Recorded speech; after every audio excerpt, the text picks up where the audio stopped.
नमस्कार। आप सभी का अपने YouTube channel study with Ajay SDSST पर बहुत बहुत स्वागत है। साथियों, जैसा कि आप सभी लोग हमारे साथ जुड़ करके हमारे चैनल के माध्यम से हिंदी और संस्कृत सब्जेक्ट की अच्छे से तैयारी कर सकते हैं, बहुत से छात्र कर रहे हैं। साथियों, आज मैं आप लोगों को बताने वाला हूँ व्याकरण का एक बहुत ही महत्वपूर्ण भाग, जो कि हिंदी और संस्कृत इन दोनों विषयों में बहुत ही महत्वपूर्ण भाग है। वो है शब्द रूप। सब लोग जानते हैं कि शब्द रूप में स्त्रीलिंग, पुल्लिंग और नपुंसकलिंग तीन तरीके के शब्द रूप होते हैं। स्त्रीलिंग, पुल्लिंग और नपुंसकलिंग तीन तरीके के शब्द रूप होते हैं। और यहाँ पर अगर हम बात करें, आज जिस शब्द रूप के विषय में हम बात करने वाले हैं वो है अकारांत स्त्रीलिंग। वो कौन सा है? अकारांत स्त्रीलिंग है। और अकारांत स्त्रीलिंग के अंतर्गत हमने जिस शब्द रूप को चुना है वो है रमा, रमे, रमा। कौन सा है? रमा, रमे, रमा। यानी रमा के शब्द रूप हम सब लोग आज पढ़ेंगे। रमा मतलब क्या होता है? लक्ष्मी। रमा मतलब क्या होता है? लक्ष्मी। तो हम सब लोग आज पढ़ेंगे रमा के शब्द रूप। इससे पहले हम जान लेते हैं कि शब्द रूप और धातु रूप पढ़ने में हमें किसकी जानकारी होनी चाहिए। इसके विषय में हमें चिन्ह, कारक, विभक्ति, ये सब कुछ पता होना चाहिए। तो हम सब लोग सबसे पहले देखेंगे कि कोई भी अगर हम धातु रूप और शब्द रूप पढ़ते हैं तो वहां पर हमें वचन जो तीन प्रकार के होते हैं, एक वचन, द्विवचन और बहुवचन। एक वचन का मतलब होता है एक, जहां पर हमें एक की ओर संकेत करता है वहां पर एक वचन। जहां पर दो के लिए संकेत किया जाता है वहां पर द्विवचन। और जहां पर बहुत से या दो से अधिक के लिए संकेत किया जाता है वहां पर बहुवचन होता है। जैसे हमने यहाँ पर नोट कर दिया है, एक वचन, द्विवचन और बहुवचन। ठीक, आप लोग देख रहे हैं।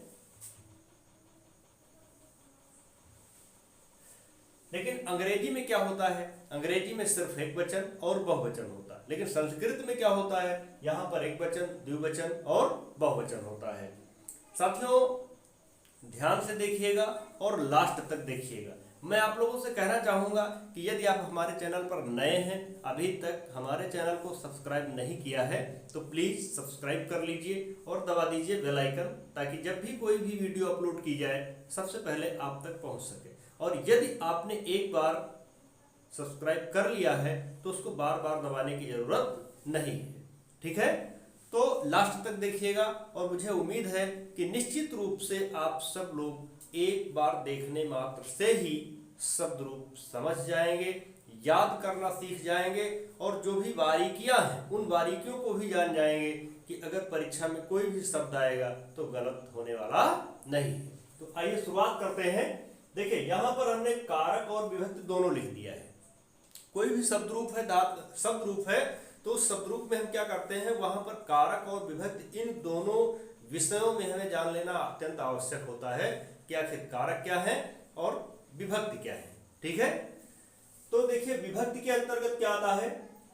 विभक्ति के अंतर्गत प्रथमा, द्वितीया, तृतीया, चतुर्थी, पंचमी, षष्ठी, सप्तमी और संबोधन। ये इतना जो हमने बताया ये होता है क्या? ये होता है विभक्ति। ये क्या होता है? विभक्ति। प्रथमा, द्वितीया, तृतीया, चतुर्थी, पंचमी, षष्ठी, सप्तमी, संबोधन।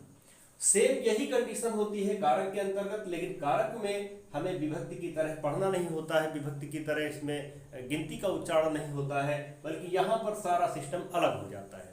देखिए, यहाँ पर हमने पढ़ा प्रथमा, और प्रथमा को हम क्या कहते हैं? कर्ता। कारक के अंतर्गत अगर हम देखेंगे तो ये क्या है? ये है कर्ता। द्वितीया हो गया कर्म, तृतीया हो गया करण, चौथा हो गया संप्रदान, पांचवा हो गया अपादान और छठा हो गया संबंध, सातवां हो गया अधिकरण और संबोधन तो संबोधन ही रहेगा। ठीक है, अब इनके जो चिन्ह होते हैं सब लोग जानते हैं। कर्ता का चिन्ह है ने, कर्म का चिन्ह है को, करण का चिन्ह है से, के द्वारा, और संप्रदान का चिन्ह है को, के लिए। अपादान का चिन्ह है से अलग होने के अर्थ में, से अलग होने के अर्थ में। और संबंध का चिन्ह है का, की, के, रा, री, रे, ना, नी, ने। ये संबंध का चिन्ह है। अधिकरण की अगर हम बात करें तो अधिकरण का चिन्ह है में, पै, पर। और यहां पर जो संबोधन का चिन्ह है वो है हे, भो, अरे। ठीक है, तो ये इतना हमने चिन्ह की बात कर दी। अब आगे देखते हैं कि हमको शब्द रूप में क्या पहचान करनी है, कैसे पढ़ना है कि हम भूलें नहीं, क्योंकि इसमें बहुत सारी बातें हैं जो कम से कम 2 बार या 3 बार, बहुत से शब्द 2 बार या 3 बार रिपीट होते हैं, तो हमें उन बारीकियों को पकड़ लेना है बस। देखिए यहां पर जो हम पढ़ते हैं रमा, रमे, रमाह, रमा, रमे, रमाह, रमाम, रमे, रमाह, रमया, रमाभ्याम, रमाभिः, रमायै, रमाभ्यां, रमाभ्यः, रमायाः, रमाभ्यां, रमाभ्यः, रमायाः, रमयोः, रमाणां, रमायां, रमयोः, रमाशु, हे रमे, हे रमे, हे रमाः। तो इस प्रकार से इन सभी शब्द रूपों का हमें उच्चारण करना होता है। अब यहां पर हमको देखना है कि कौन कौन से शब्द 2 बार या 3 बार मिल रहे हैं।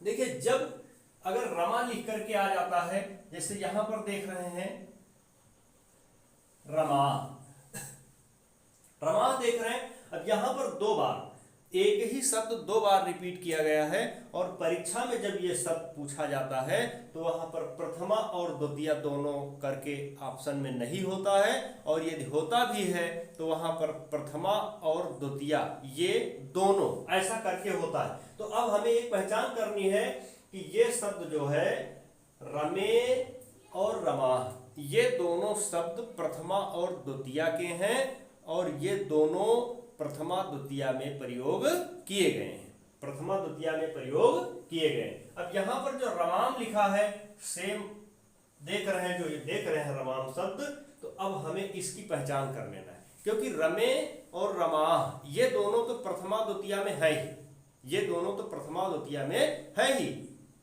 यहां पर हमको देखना है रमाम, क्योंकि यहां पर प्रथमा में रमा और द्वितीय में रमाम। एक बात पकड़ में आ गई कि अगर रमाम आया तो हम द्वितीय का एक वचन लिखेंगे, और रमा आया तो हम प्रथमा का एक वचन लिखेंगे। ठीक है, इसी तरीके से देखिए रमया, रमया तृतीय का एक वचन, और रमाभ्याम द्विवचन, रमाभिः बहुवचन। ठीक है, रमाभिः क्या है? बहुवचन। अब हम पूरे में देख लेते हैं सभी शब्दरूप के अंतर्गत विभक्त, सभी विभक्तियों के अंतर्गत हम ये देख लेते हैं संबोधन तक कि क्या कहीं ये रमाभि शब्द रिपीट किया गया है। अगर हम पूरा देख लेते हैं रमाभि शब्द रिपीट नहीं किया गया है, तो हमको ये ध्यान रख लेना है कि ऐसा शब्द अगर परीक्षा में आता है तो यह तृतीया के अलावा कोई भी शब्द नहीं हो सकता है, तृतीया के अलावा कोई भी शब्द नहीं हो सकता, हमें यही ध्यान रखना है। अब हम आगे बढ़ते हैं रमायै। देखिए रमया और रमायै ये शब्द भी एक बार रिपीट किए गए हैं।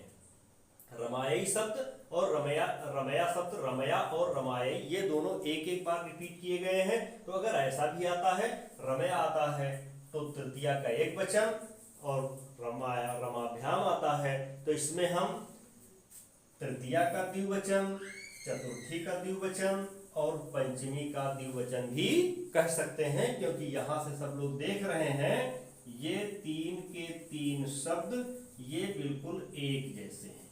ये बिल्कुल कैसे हैं? एक जैसे हैं। यहां पर हम देख रहे हैं कि पंचमी और षष्ठी का जो एक वचन है यह बिल्कुल एक जैसा है। पंचमी और षष्ठी का एक वचन कैसा है? बिल्कुल एक जैसा है। इसी तरीके से षष्ठी और सप्तमी का द्विवचन एक जैसा है। षष्ठी और सप्तमी का द्विवचन कैसा है?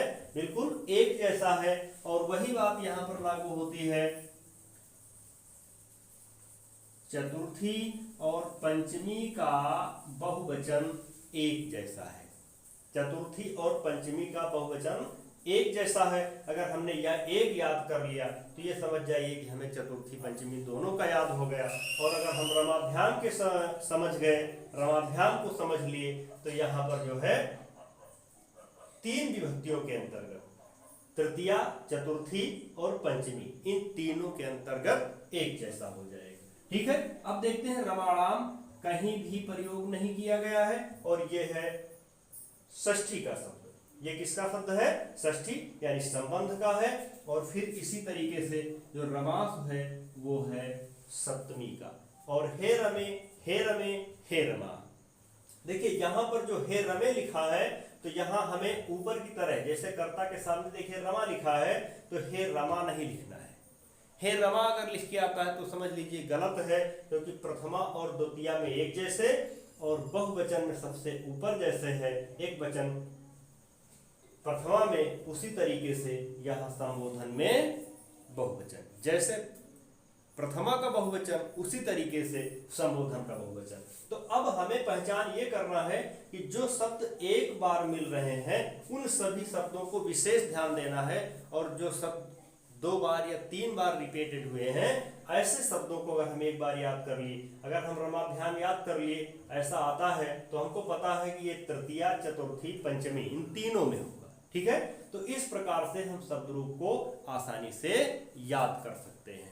ठीक है साथियों, मुझे उम्मीद है कि आज की क्लास, आज का वीडियो आपके लिए काफ़ी हेल्पफुल होगा, आपको पसंद आया होगा।